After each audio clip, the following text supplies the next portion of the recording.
Todas as observações que Maria está trazendo da fauna, né, nós não podemos de serra popularmente aqui no estado. Então nós estamos, se a gente olhar no mapa, a gente está na região bem central do estado de Sergipe.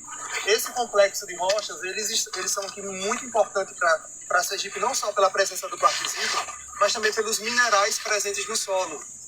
Não é à toa que nós estamos numa região que é o polo agrícola de Sergipe, né? Itabaiana, grande vendedor de legumes, frutas e verduras, porque aproveita dessa fertilidade natural do solo advindo desse solo e dessas rochas dessa região. Então, a ocupação dessa região também, ela é motivada, né, através da serra, porque lá no passado, a partir de 1590, quando os portugueses chegam aqui a Sergipe, eles vêm buscando ouro e prata. Esse era o objetivo principal. Acreditava-se que encontrariam na Serra de Itabaiana. Então os portugueses vieram para essa região, procuraram durante muito tempo, né?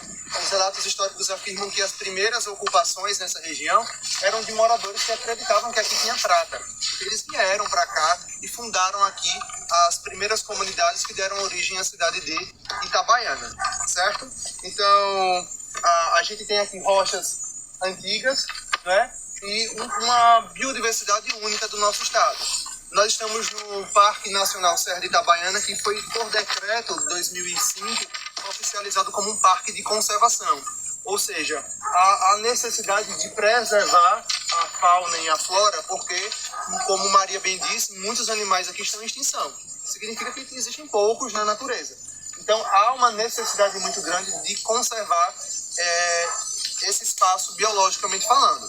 Mas a gente já percebe também que, mesmo estando em uma zona de preservação, de conservação, existe a ocupação antrópica. Aqui, ó, cercas, casas, existem pessoas que moram aqui que também, junto com os turistas, como nós hoje, também causam impacto ambiental nessa região. Então, o aviso de Maria ele é reforçado aqui. A gente não pode estar colaborando com a degradação ambiental, até porque isso afeta demais a permanência da vida dos animais que vivem nessa região, certo? Outra observação que Maria também falou é a questão da vegetação. Se a gente observar, nós vamos observar na paisagem mudanças no comportamento da vegetação. Isso porque a altitude ela vai interferir para um comportamento da flora em diferentes locais. Aqui na região, no pé das serras, né, a gente observa que as árvores elas têm um maior porte. São árvores do tipo de Mata Atlântica. Se vocês observarem, elas são altas, troncos mais alargados. Conforme a gente vai subindo a serra, a gente já vai ter um comportamento de vegetação diferenciada, devido ao clima, que também já vai ali diminuindo a precipitação. A água fica pouca nas vertentes, né, que é como nós chamamos essa parte íngreme da serra. Então a vegetação ela já vai mudando, você percebe pela paisagem, ó, que ela vai diminuindo o seu tamanho, e lá no topo da serra a gente já vai ter uma vegetação típica mesmo da caatinga. Então, ó, vegetação litorânea no pé da serra, uma vegetação de transição ali nas ladeiras, né, que nós chamamos de vertentes, que é vegetação de cerrado, e no topo, vegetação de caatinga. Então você consegue observar características de 3 biomas em um único local. Então, o clima, a vegetação, a altitude e o próprio relevo, ele vai trazer esse comportamento diferenciado para essa região. Outra coisa, são os rios. A serra também é um grande esponja de absorção de água. Então, nós vamos poder passar por vários rios que não somente são importantes para quem vive nas mediações, mas também para abastecer as cidades vizinhas aqui, como Itabaiana, como as cidades que estão ao redor, e que o ser humano utiliza para desenvolver a agricultura de irrigação. Tá? Então tem um valor econômico e ambiental também. Ao longo do caminho a gente vai conversando e eu vou trazendo outras explicações, tá bom? Quem quiser experimentar o manjelão, uns 3 sacos, pode deixar e pegar o manjelão com demais. Pode ir pegar o manjelão. Mas não podemos impactar esse ambiente, então não pode levar nada daqui, tá bom?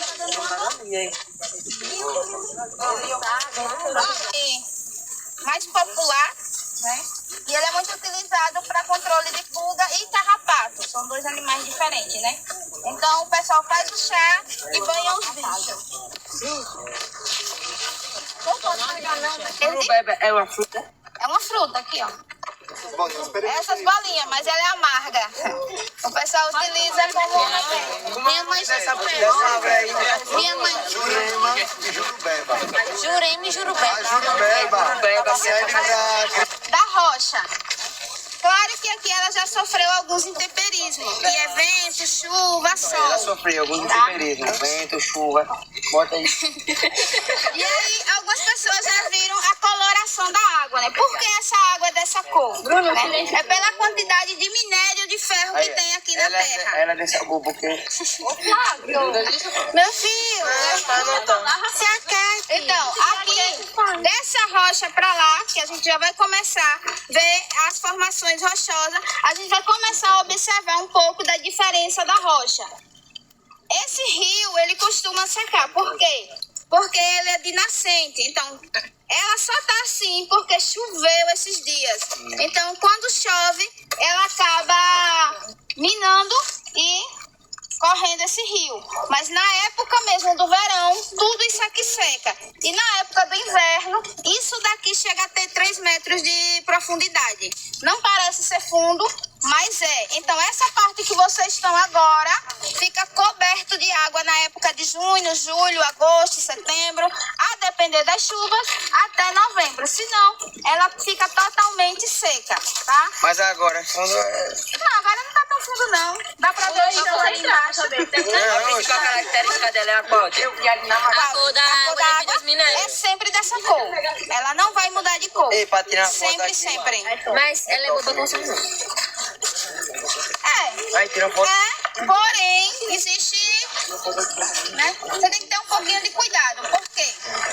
A gente não sabe quem é que está subindo a serra. Então, se tiver alguém subindo a serra, fazer xixi, às vezes a pessoa deixa lixo, então acaba contaminando a água. Agora, se você for diretamente na nascente, que fica a quase 13 quilômetros daqui, subindo serra, aí você pode consumir essa água. Vocês viram que a gente passou e tinha plantações, né? Pronto. Essa parte já faz parte do parque desde que a gente desceu do carro. Porém, esse pessoal, eles não foram indenizados e eles continuam plantando. Tem uma hora que a gente começa realmente e não existe mais plantação. E começa só a vegetação mesmo. Daqui para lá, o pessoal não pode mais plantar, não pode fazer mais nada, tá? Então, vocês vão estar sempre observando a rocha. Se alguém tiver alguma dúvida de alguma rocha que veio, pode vir até a mim que eu vou dar toda uma explicação. E ali vocês viram que já tem bastante plantação, é um quartzito. Então, vocês já viram que ali já tem plantações de algum... O pessoal sempre está plantando aqui por causa dessa água. Ali onde ele está, ele fez um poço artesiano, então ele tem água o ano todo, porque a água vem direto do lençol freático. E o que acontece aqui na serra? Quando para de chover, a água que sai é só para alimentar a vegetação. Então ele acaba tendo água o ano todo. Aqui jamais fica sem água. Porém, fica só no lençol freático e ele acaba só alimentando a vegetação. Eu posso vir aqui a qualquer ano, a qualquer época seca, a vegetação vai estar sempre verdinha. Por causa disso, já na época da chuva, chove, alimenta demais o solo e o solo acaba liberando água. É onde a gente faz sempre esse passeio, tá? Quer perguntar? Bom, então como eu pedi para vocês, observem muito a paisagem. A todo instante, mesmo que a gente não esteja em um ponto de parada, observe o lado direito, observe o lado esquerdo, que você vai sempre ter algo de informação que a paisagem vai nos revelar. No caminho vocês perceberam, né, a atividade agrícola de irrigação nesse local, que é uma unidade de conservação.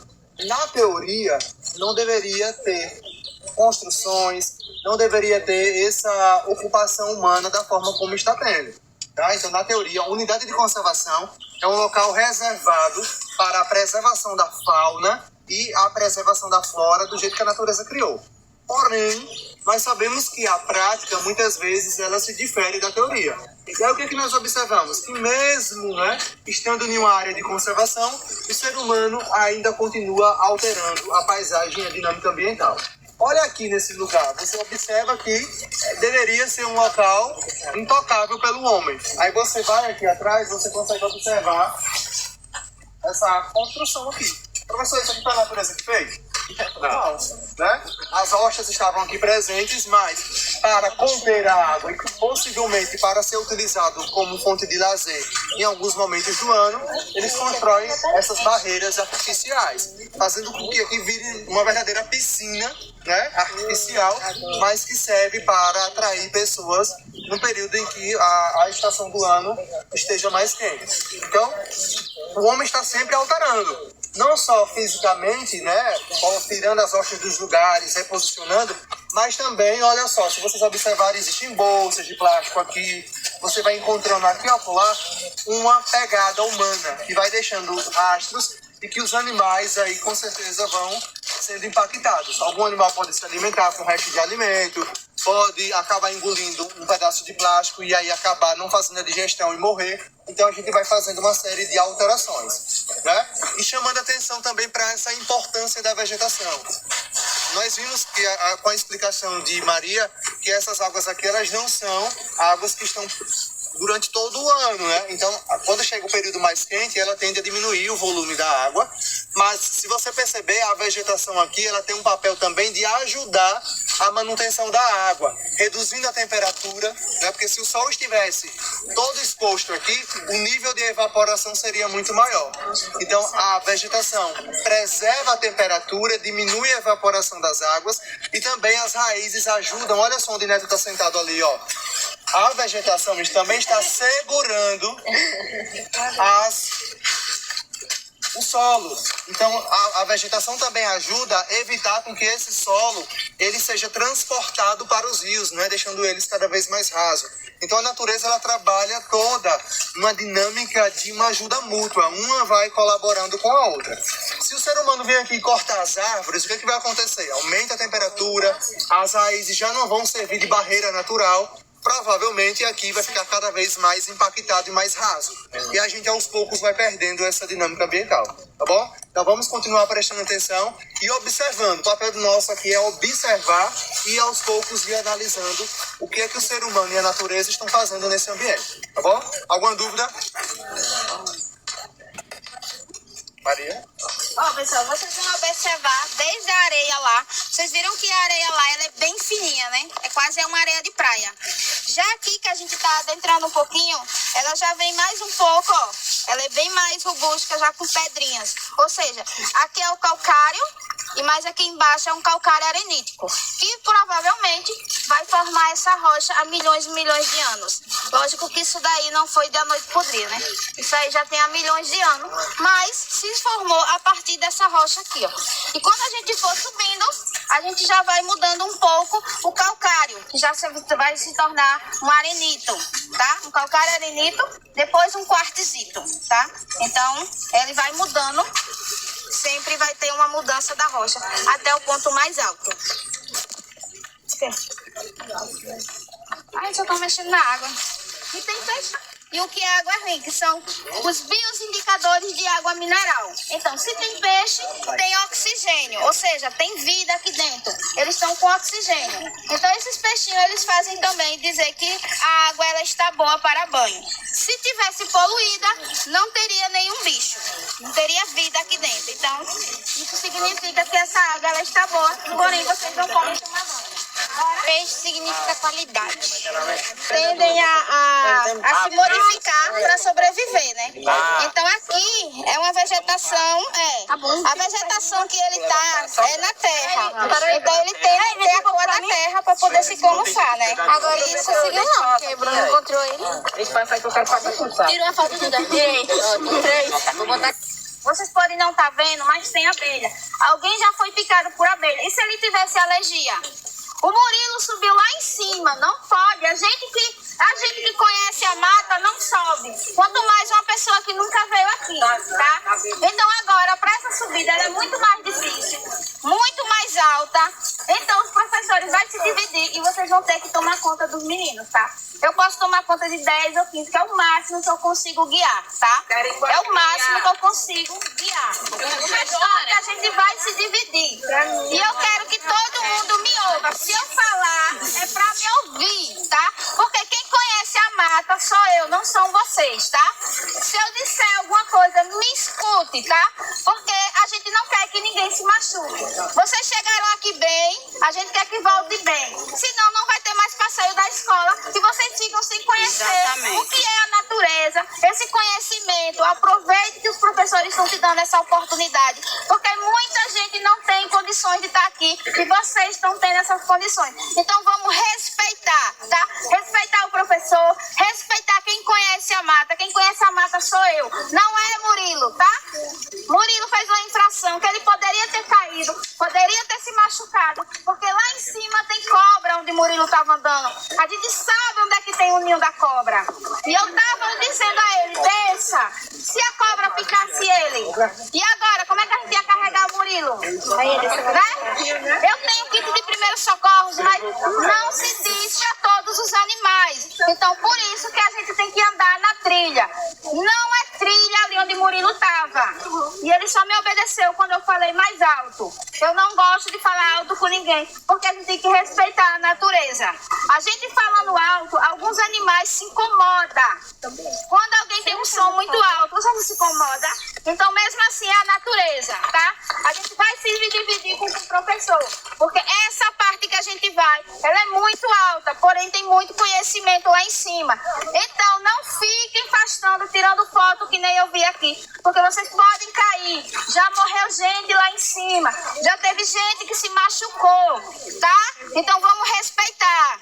Pessoal, ó, já chamei a atenção aqui. Pesquisando, né? Nós estamos sobre uma rocha de origem magmática, ou seja, uma rocha vulcânica, né? Se a gente fizesse o processo de datação, poderíamos perceber que ela tem milhões e milhões de anos de formação e que aconteceu algum fenômeno aqui no estado de Sergipe, claro, lá no período pleistocênico, né, bilhões de anos, que fez com que essas rochas soerguessem. Então, quando você observa aqui a paisagem, ó, você percebe que nós estamos de uma formação de domo. O que é o domo, professor? O domo é um conjunto, né, de elevações do interior da Terra que formam um círculo. Se vocês perceberem, nós estamos em um círculo de elevações, popularmente chamados de serra, mas nós não estamos em uma serra. Esse domínio é um domo. Então, o que é que seria aqui no passado? Presta atenção. Tudo isso aqui, ele tinha a mesma ou praticamente a mesma altitude. Não havia essa depressão aqui no entorno. O que acontece é o seguinte, que essa região ela é formada por diferentes tipos de rochas. As rochas mais frágeis, elas foram erodidas pela água, pelo vento. Somente as rochas mais resistentes, como essa aqui que nós estamos, ó, que para a natureza decompor esse tipo de rocha, ela é mais difícil. Por quê, professor? Porque ela é mais dura. O nível de dureza dela, ela é mais elevado. Então, por ela ser um nível de dureza elevado, a natureza ela tem mais trabalho para decompor essa rocha. Professor, como é que a natureza decompõe a rocha? Nós temos os dois fenômenos acontecendo nesse momento. O primeiro é o intemperismo químico. Professor, o que é isso? Ó, a água, em contato com essa rocha, ela está lentamente alterando as propriedades químicas dessa rocha, deixando com que ela fique cada vez mais frágil.